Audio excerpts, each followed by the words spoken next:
तो इन लोगों ने अयोध्या के सौंदर्यीकरण के नाम पर और राम पथ के नाम पर सैकड़ों गरीबों को उजाड़ दिया था। तो आप राम के नाम पर गरीबों को उजाड़ेंगे तो कहीं ना कहीं तो गरीबों की बददुआ आपको लगेगी ना। तो गरीबों ने भी इनको सबक सिखा दिया अयोध्या में, इनकी तो नाक कट गई है। अब मोदी जी की लंगड़ी सरकार, अब की बार लंगड़ी सरकार है मोदी जी। हाँ, लंगड़ी सरकार है। दो बैसाखियाँ हैं, एक चंद्रबाबू नायडू की बैसाखियाँ, एक पलटू की बैसाखी है। इसी पर अब मोदी जी को चलना है। लोग उनको सोशल मीडिया पर बनारस का लंगड़ा आम कर रहे हैं। मोदी अयोध्या में नहीं, घमंड जो था पूरा कश्मीर से कन्याकुमारी तक था। और इसमें ये लोग इस तरह से चूर हो गए थे कि इनको लगने लगा था कि अब की बार 400 पार तो संविधान बदल देंगे, तो ये कर देंगे वो कर देंगे।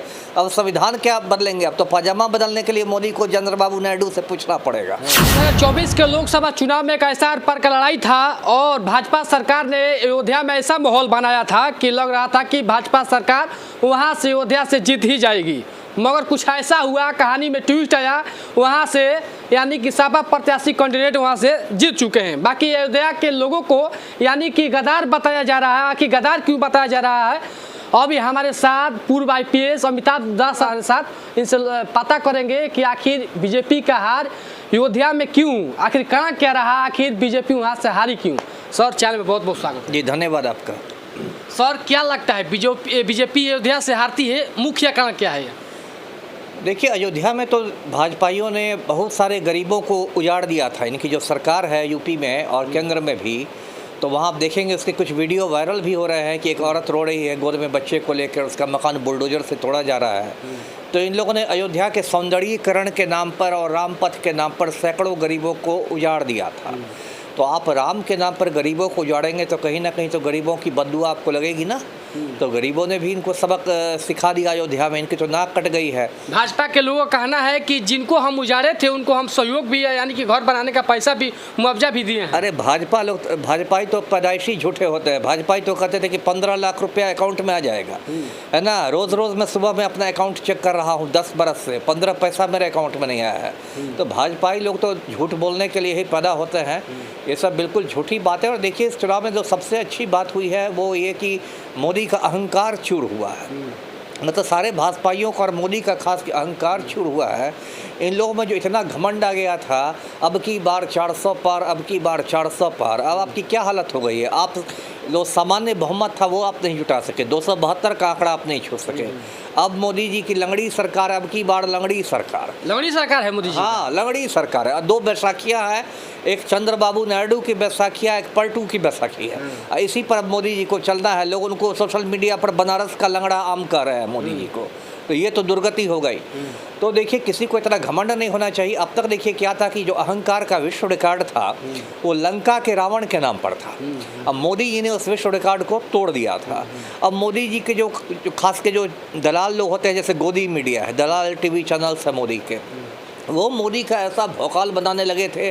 कहते थे कि अरे मोदी तो एक बार फ़ोन करेंगे तो यूक्रेन का युद्ध रुक जाएगा, ये हो जाएगा वो हो जाएगा। अरे यूक्रेन का युद्ध रुकेगा? अभी नरेंद्र मोदी को मतलब चंद्रबाबू नायडू का पिछलग्गू बना पड़ रहा है। ये यूक्रेन का युद्ध रुक रहे थे।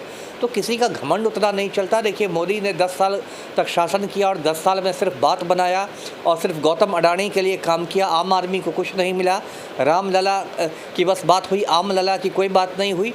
तो इसलिए एक अच्छा झटका इस देश की जनता ने इस मोदी को दिया है। जी, लोगों का कहना है कि जो राम को लाया है हम उनको लेकर आएंगे, मगर कुछ उल्टा हुआ है। उल्टा नहीं, यही देखिए कितनी मतलब बेहूदी और बेतुकी बात है। ये लोग तो कह रहे हैं कि हम राम को लाए, कौन बात हुई? अरे राम तो मोदी के पैदा होने के हज़ारों बरस से पहले से इस देश में पूजे जाते हैं। ये तो आपका अहंकार हो गया कि हम राम को लाए हैं। कल कहिएगा हम हनुमान को लाए हैं। तो पूरी सृष्टि मोदी जी ने ही बनाई है।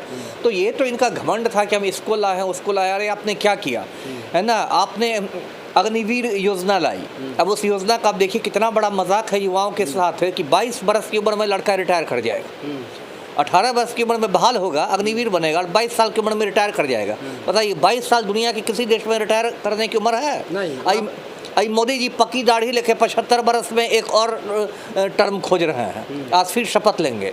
तो आपकी दाढ़ी पकती जा रही है, आप बुढ़ाते जा रहे हैं, लेकिन आप कुर्सी से चिपके हुए हैं। और आम परिवार का जो लड़का है वो 22 साल की उम्र में रिटायर करके पकौड़े तले।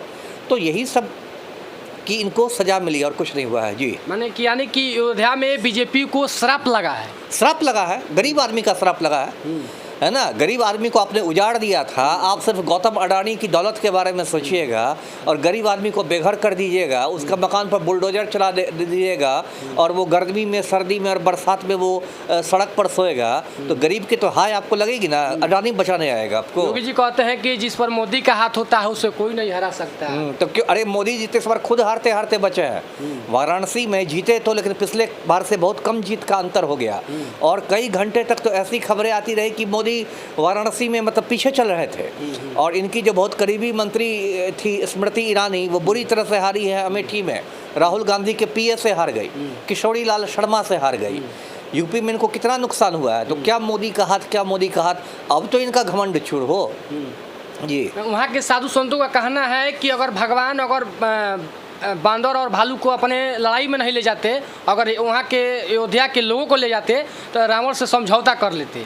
उस पर क्या कहिएगा? अब ये तो कोई अजीब बात है। देखिए, साधु संतों की बात को नहीं मैं मानता, क्योंकि साधु बन के तो ठगना एक पुराना तरीका है। रावण भी जब आया था सीता का अपहरण करने तो साधु बन के ही आया था। तो साधु संत के तो वेश में मुझे लगता है 99% लोग ये ठग ही रहते हैं। इसे साधु लोग क्या बोले और क्या नहीं बोले उस पर मैं नहीं करता। इन लोग को अयोध्या में हारने के बाद इनकी नाक कट गई है, तो अब ये लोग जहर की उल्टी कर रहे हैं और कुछ नहीं।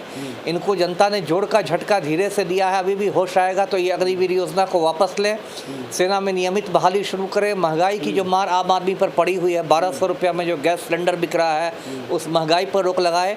और जो 18-18 घंटे रोज़ मोदी जी काम करते हैं गौतम अडानी का मुनाफा बढ़ाने के लिए, उस पर रोक लगाए। बस अडानी ही इस देश में नहीं है, 142 करोड़ लोगों का देश है जी। अयोध्या के साधु संत के कुछ लोगों का कहना है कि अयोध्या के अब लोग हिंदू नहीं रहे, पाकिस्तानी हो चुके हैं। अरे ये सब सड़ी हुई बातें हैं। ऐसा लगता है कि हिंदू इनकी जागीर है, जो मोदी के विरोध में वोट देगा पाकिस्तानी हो जाएगा।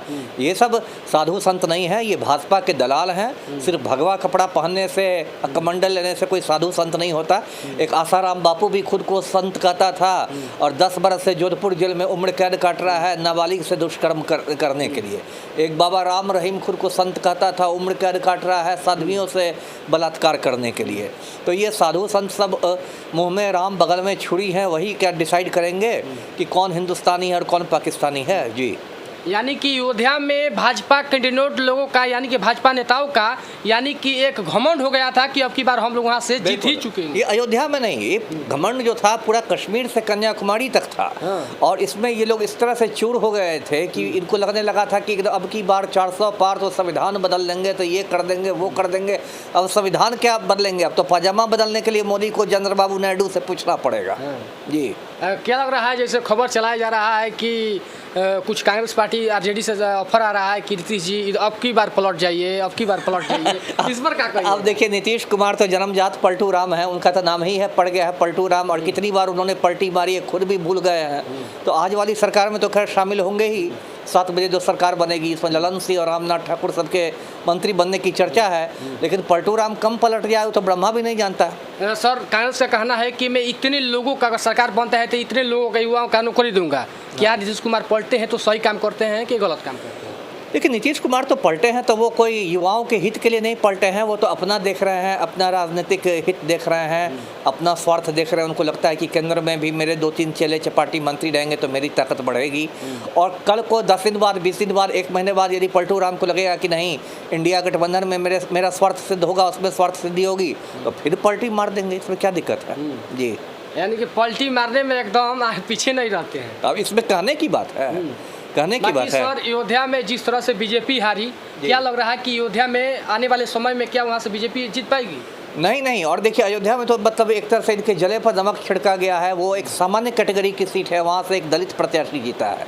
तो पूरा जो इन लोग का जो हिंदुत्व का ढोंग था, उस पूरे मतलब ढोल की पोल खुल गई है। और अयोध्या में ही क्या, अब तो काशी मथुरा हर जगह ही लोग हारेंगे, क्योंकि लोग समझ गए कि ये लोग भक्त नहीं हैं, ये लोग बगुला भगत हैं। ये जनता समझ गई है। बाकी माहौल, चुनाव से पहले माहौल बनाया गया था कि हम राम को लेकर आए हैं तो इसे उस पर वोट लिया जाए, मगर ऐसा नहीं हुआ। नहीं हुआ। अब इससे बड़ी आपकी बेइज्जती क्या होगी कि आप राम को लेके आए थे, अयोध्या में ही हार गए। ये तो चिराग तले अंधेरा हो गया। सर, एक सवाल है कि भगवान राम हम लोग को ले आए हैं कि मोदी जी राम को लेकर आए हैं? अब वही सोचिए ना, बचपन से तो लोग यही सुनते हैं कि भगवान राम ही सबको लाते हैं। अब मोदी जी का अहंकार देखिए, कल कहें कि हम ही राम को लाए, फिर परसों कहें कि हम तो ब्रह्मा विष्णु महेश को हम ही लाए हैं, तो हनुमान को हम ही लाए हैं। तो मोदी जी का अहंकार बोल रहा है, उनका घमंड बोल रहा है, और इसलिए उनको जोड़ का झटका लगा है कि राम को बाद में लाइएगा, पहले चंद्रबाबू नायडू को मना लीजिए जी। बाकी अभी हमारे साथ पूर्व IPS अमिताभ दास सर थे। बाकी अयोध्या में हार से यानी कि सर बता रहे थे कि वहाँ के जिस तरह से गरीब मजदूरों का यानी कि घर उजाड़ा गया, वही शराब था, यानी कि गरीब लोगों का शराब था जो कि बीजेपी पर पड़ गया, यानी कि तमाम जगह से शराब पड़ा है। बाकी बीजेपी पार्टी के बारे में आप लोग क्या सोचते हैं जिस तरह से अयोध्या में बुरी तरह से हारी है? बाकी कमेंट में जरूर